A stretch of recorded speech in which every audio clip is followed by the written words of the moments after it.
Entonces, bueno, y en cuanto a lo de la expresión que me había dicho el señor Pere, que comentàrem en aquesta reunió, jo vas dir que n'hi havia persones que havien fet una burla sobre el tema de la Mare de Déu. És a dir, jo crec que els veïns d'Algemesí volem molt a la Mare de Déu i que mos fiquen en un arbre una figura de la Mare de Déu burlant-se. Vas dir que si algú no es trobava d'acord en això, pues que el que tenia que fer és anar-se'n. És dir, el que no pot és ningú és obligar-nos a tots els veïns d'Algemesí a imposar-nos la seva autoritat o a imposar-nos el seu criteri, i més a fer una burla de la figura de la Mare de Déu de la Salut, que dic que és el més gran que tenim nosaltres.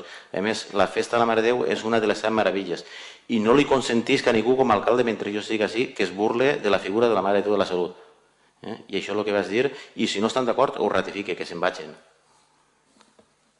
Bé, i donem per tancat el plenari. Si n'hi ha intervencions del públic? Sí, Juan.